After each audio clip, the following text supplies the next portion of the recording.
Willie D Live. Okay, I'm about to drive the car off the cliff. What do you think about? What do I can tell this nigga getting ready to do something. I can tell. Got me in this What do you- moody ass room. I can tell. what do you think? What do you think about Taylor Swift and this guy Travis Kelcie? I You know, don't. and this thing with all these people, they selling out T-shirts everywhere they go. I don't. People are following them. I don't think you, about you it. don't care nothing about Not one bit. Not one bit. I will say this.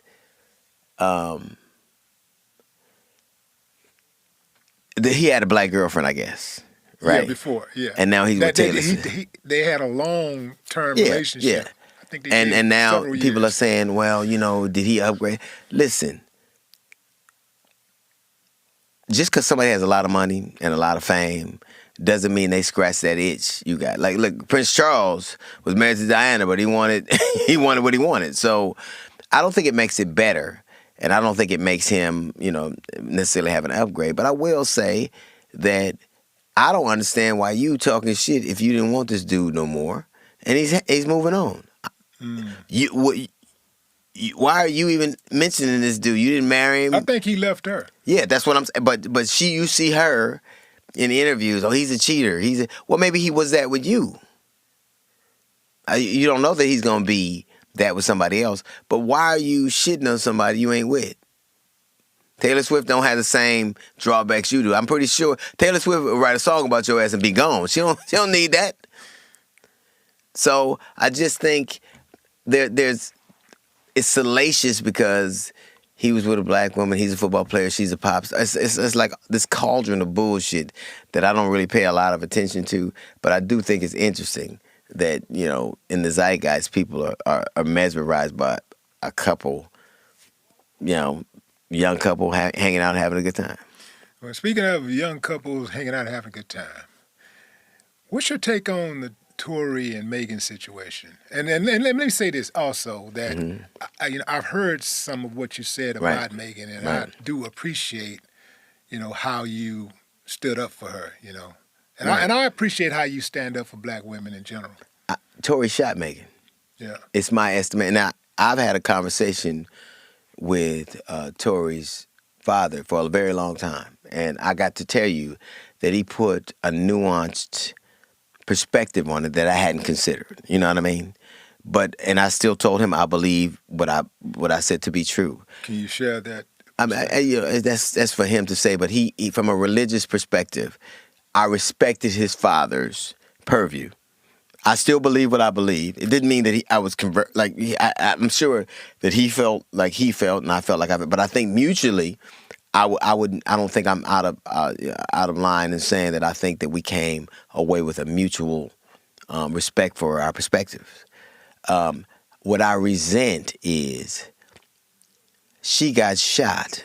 Somebody shot her. It looks like he did, right? By all the evidence. What the fuck did she do to deserve that? And what the fuck did she do to be further victimized by that? Why is she people writing songs about her from stage and saying the evil shit? I don't know her. I don't know her. I don't know her from anybody. I'm not a fan of her music. I don't know. But I know a woman got shot and people act, well, you know, they were sleeping together. Most women in this country who get shot will be shot by somebody who fucked them. Or said they loved them. Or was intimately involved with them. Or wanted them. But I think that when there is a situation like that, the way that I watch people who have already been victimized be victimized again sickens me. Especially when grown men do it. And so I don't care if it's Tory shooting when Tory shot Meghan or when Kanye shot Kim. I don't know either one of them. But I'm a fucking man, and I'm going to tell you what I believe. Now, you could like it or not, but that's my perspective. I think that I hated that they did that to her. Mm-hmm. And I hate a lot of things I say. I'm not a saint. I'm not on nobody's side. I'm just telling you my perspective. I can't. Yeah, I'm not gonna change anybody's mind, obviously, but I think that she got shot. Somebody did it, and it looks by all the evidence like he did. And if he knows something that could exonerate him, I would get to doing it. I would get to. I would get to putting evidence out. I think the worst thing that he did. Well, I won't even say the worst thing that happened. The worst thing that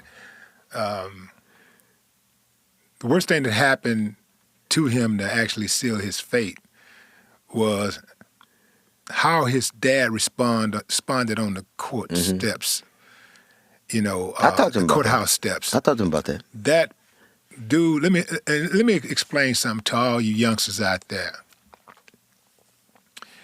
If you end up in court, you find yourself in the unfortunate position of being caught up in this system, and you're in court or whatever. You just been found guilty of a crime.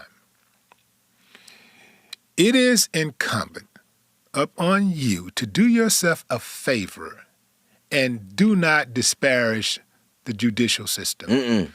Unless you're Donald Trump. You can do it then. Well, you can do it then. But the rest of us, mere mortals, we have to acquiesce to the decision, fall back, and try to figure out a way to get some type of relief by way of an appeal. And, once you exhaust your appeals and it's resolved, I mean, whether it's good or bad, once the case is fully resolved, then you want to show off, go ahead. Right. Say what you want to say. Not while it's being adjudicated. Go off, but you do not do that while the jury is literally still out. This is what I don't get. Los Angeles ain't Houston. You can't walk around with a gun in L.A. You can't. Yeah, I don't get it. It's a different part. And I don't understand why these young dudes put themselves in situations. I just don't. And you know why I don't understand it? Because I didn't understand it when I was young, too. So I can't. We're looking at the older me in the rearview mirror talking to them. But all of us know that trouble finds you. You ain't got to look for it. If you drunk and you in a car and you got a gun, maybe not that day, but pretty soon something going to go horribly wrong. What did Tony Dungy say? He said, nothing good. He said there are always three things. And a woman, or a woman you don't know well, a woman you don't know, or a woman you know too well, a gun, going over 60 miles an hour, and being after 2 o'clock in the morning. He said those are all bad things. And I'd be damned if they're not.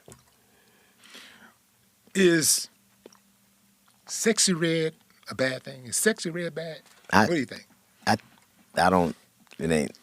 Come on, man. I don't. Talk to me. I don't. What do you think about Sexy Red? Not. I don't know her. I mean, I just. I don't. I don't know her music. I don't. Have you seen?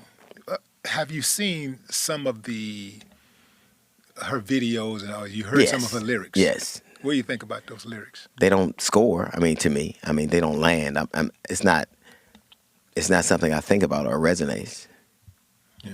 I think obviously she has an audience. Obviously, people dig her. I don't. Past that, I don't really give it much credence.